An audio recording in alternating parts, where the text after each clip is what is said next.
Alright, welcome. We are back with Seapower the State, originally published 1982, Simulations Canada, Stephen Newberg. Imminent republishing, hopefully, soon, with Compass Games. And we're taking our time here playing through some different areas. And in this case, we're playing through, now we're expanding to the Pacific here, using what's already here to kind of put the rules through its paces. We already did a few previous videos where we played out the med, and it pretty much tested the combat rules, etc. You can look at those videos.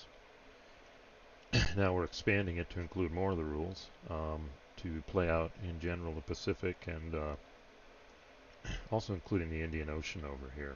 So trying to put some more rules through their paces, pretty much all the rules this time. So we just arbitrarily said that the first turn of combat, oh, and the other disclaimer is I am playing the original version, but I was able to get the preview graphics from the Compass site and incorporate them because the current preview graphics, counters, maps are very similar, if not identical, to the original ones. It's just the graphics are much better. So I just to kind of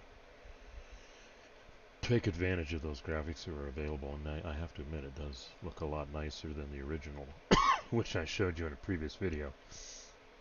But again, we're focusing on the Pacific, and one of the first new rules we're incorporating is level of conflict. There's up to 5 levels of conflict in this game. Game starts at level 1, which is peacetime, which allows, specifically, there's no combat. We're not worrying about Western shipping lines, no aircraft assignment, and basically all ships can move through, well, they can't go on land axes, but they can move through enemy ships, enemy bases, etc. And you can lay mines too, but there is no combat yet. So it's kind of like a pre-positioning for war situation here. And each side that bids that in the conflict phase in the beginning of the turn gets 10 victory points. And the bidding is basically, do I want to go to level 2, 3, 4, 5? And the highest bidder, that's what the conflict is. So level 2 is conventional warfare. All the values apply, normal combat rules, etc. Level 2 means now the ships are using potentially nuclear-tipped weapons. Certain combat values are increased. Level 3, I believe, is... I'm sorry, level 2 is conventional. Level 3, called tactical nuke, like I just described. Level 4 is operational. All the bases get taken out, concentrations of ships, etc. And of course level 5 is you only do that for one turn because it's strategic nuclear warfare, and you get victory points for ballistic missile submarines within range of enemy targets.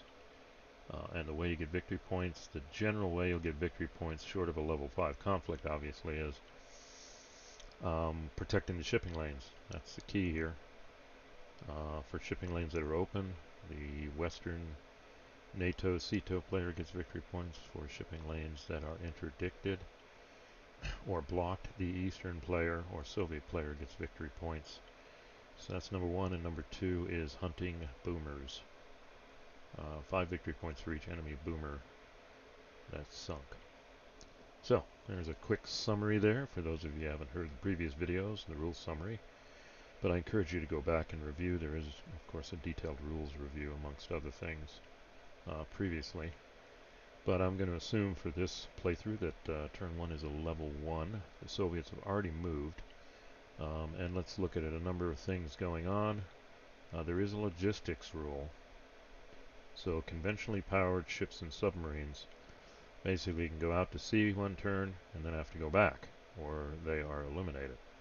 Nuclear powered ships and submarines can stay out indefinitely. And the middle of the road is carrier battle groups. Both sides have them. It's a function of their defensive value. Let me look it up here. Yeah, the cut point is 30. So as long as your carrier has 30 or more defensive value, it can supply 6 units. So for example, this carrier battle group here has 5 units. I have to include the carrier because it's conventionally powered, but it could add 1 more unit to its carrier battle group and it could keep them supplied. But we also have another one here, so we actually have 2 carrier battle groups. Then in Pearl, we have another one, and now this one's nuclear-powered carrier, probably a Nimitz class based on the numbers, and it doesn't have to. It doesn't apply against the 6 that can be supplied, so it could supply 6 other ships. So you got to keep that in mind since we're in peacetime. So, for example, this ship, at this point, has to return to base or hook up with a carrier battle group that still has room.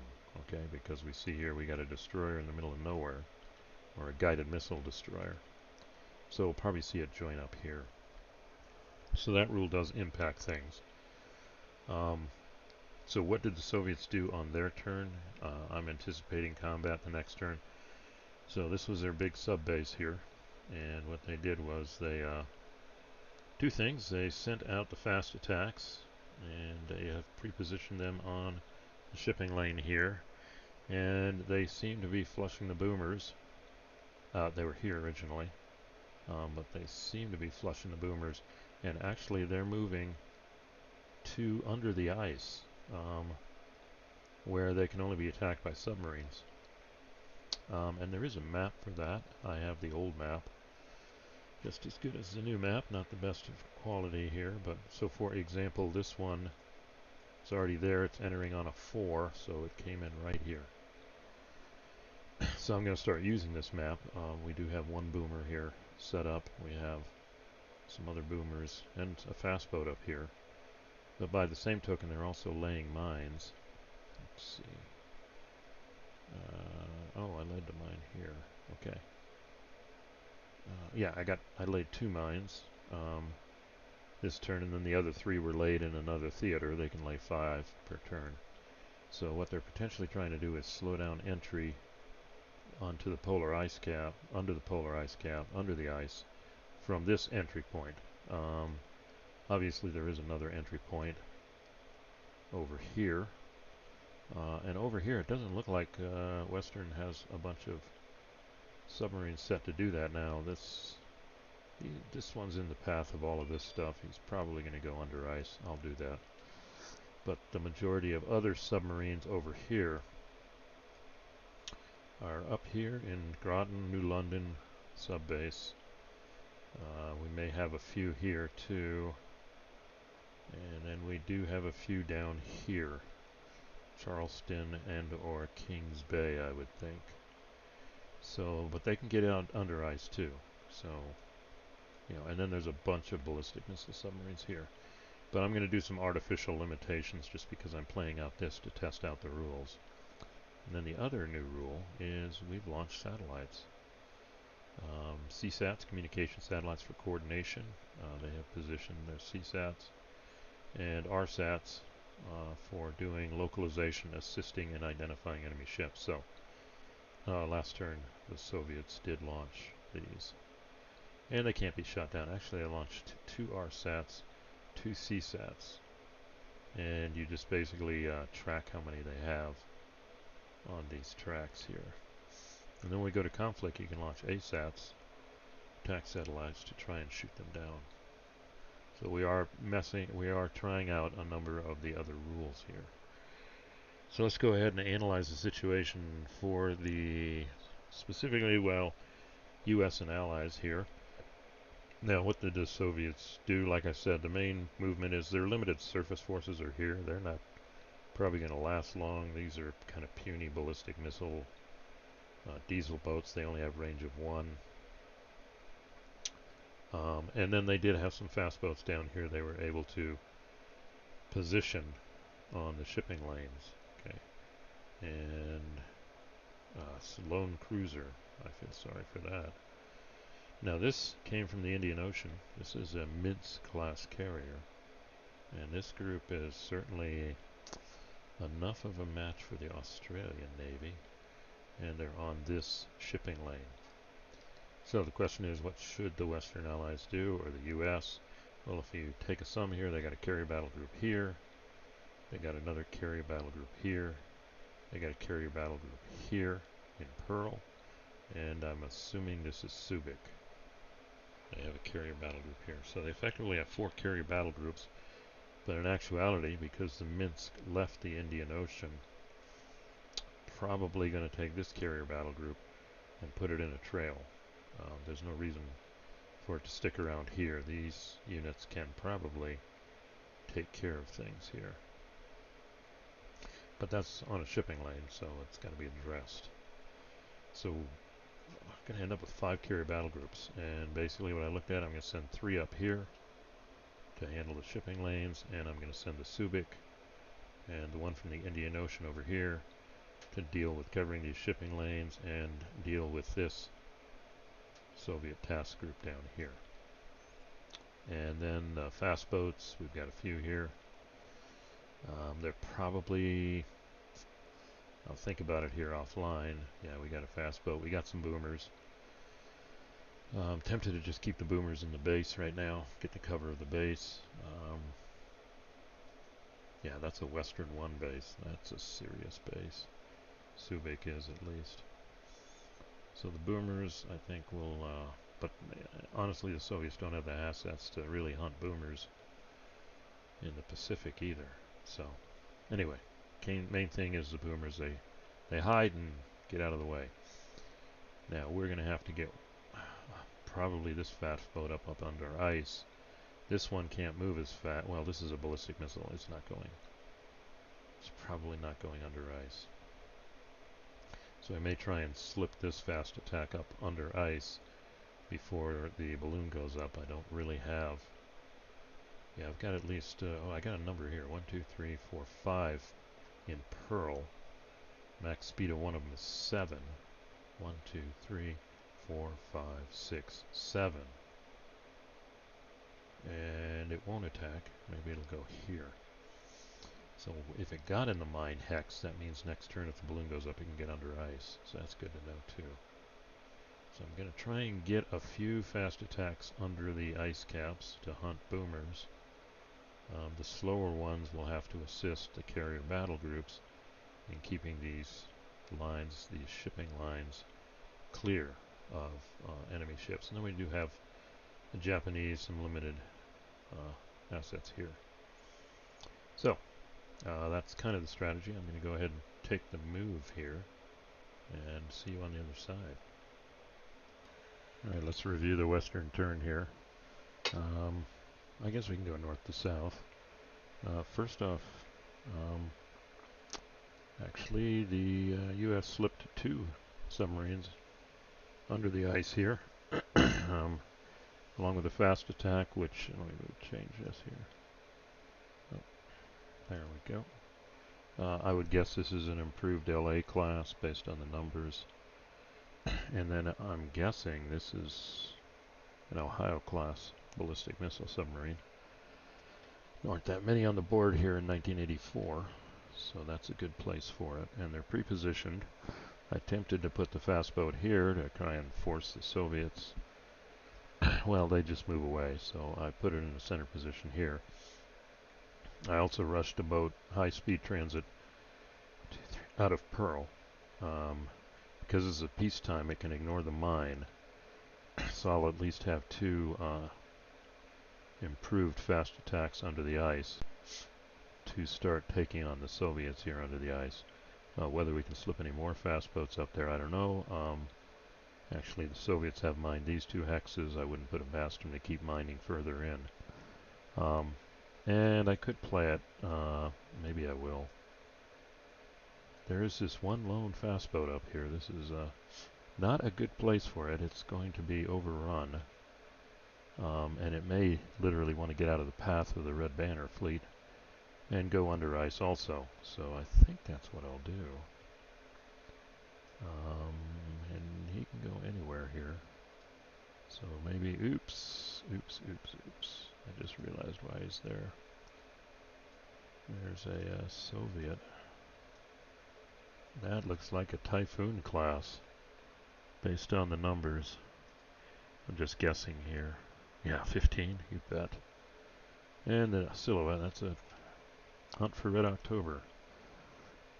So let's move this guy under ice too. The question is, does he stack with these guys? Could he get trapped? No, 2 layers, you can get anywhere under ice. Subs can move between 2 enemy hexes. So 2 enemy-occupied hexes or bases, so even if they had all subs here and all subs here, they could still get to anywhere under ice. So let's just assume that's going under ice. I do not see any other ships that can be. I'll assume Groton, New London is pretty much going to be sending their 5 fast boats out to help with the shipping lanes to get the reinforcements across the Atlantic, so kind of an artificial limitation here. So we do see an under ice battle beginning to come up. Where did the carrier battle groups go? There is an advantage of sitting on a base, even at W3. You get a little bit of coverage from the base. So let's see, I had 3 here. So it looks like I put 1 up here. This is the Nimitz class, but that's on a base. It's a W2. That's not bad. Not bad.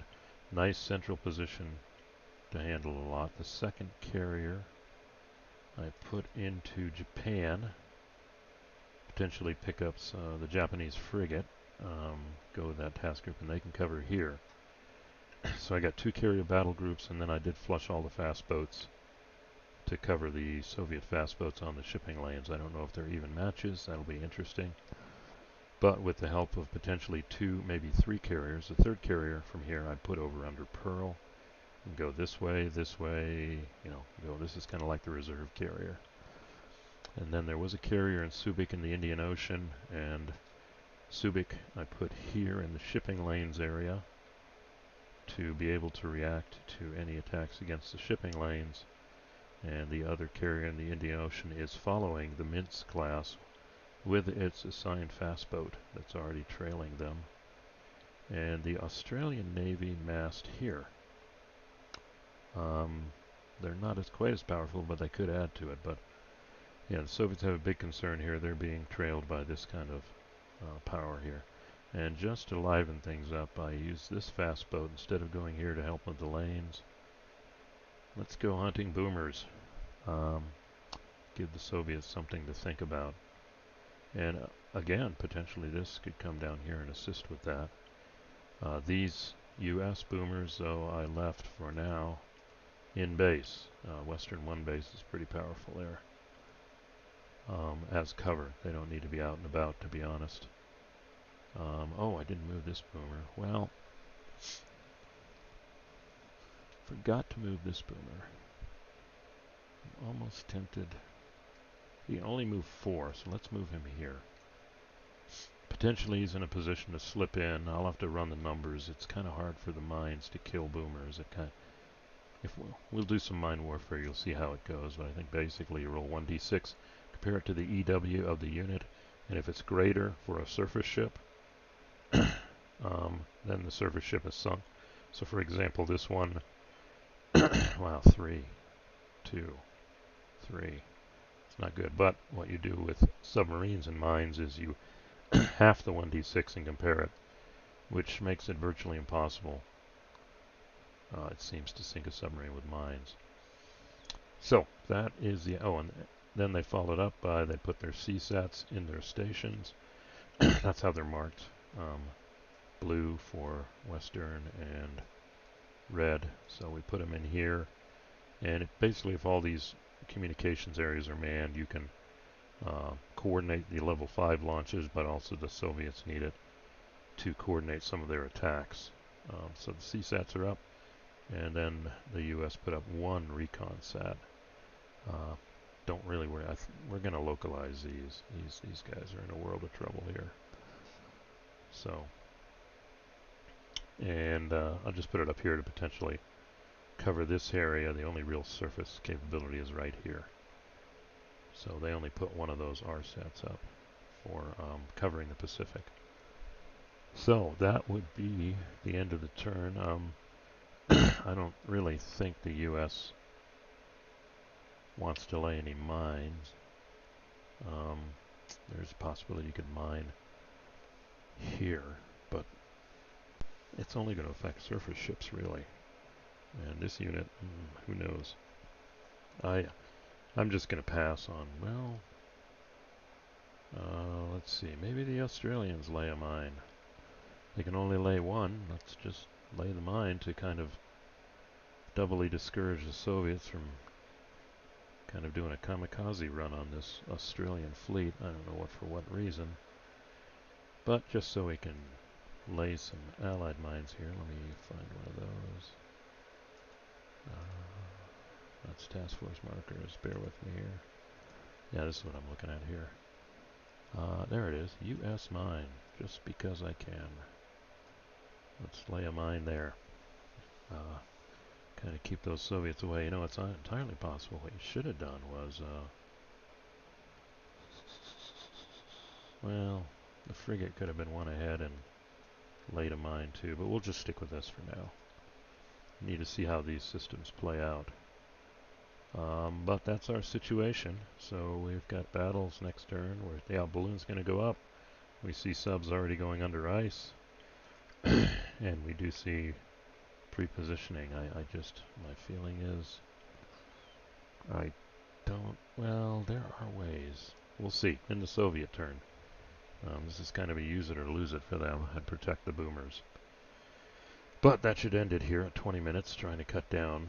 So tune in next time. And next turn I'm just arbitrarily going to say we go to level 1 conflict.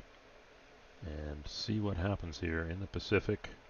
Well, and also I didn't do the Indian Ocean, but let's see, the one diesel boat, and that's all it is, can move 3, so, well, let's see, I gotta worry about logistics, so, this guy has to pull into port. That's a nuke. Wow, that's a British nuke. He's gonna trail that guy. This guy's gonna pull into port, and next turn they'll also be hunting this one diesel boat here in the Indian Ocean. Alright, so that does end it. So thanks for listening, and when we come back, we'll see that the balloon goes up. So see you at the next recording.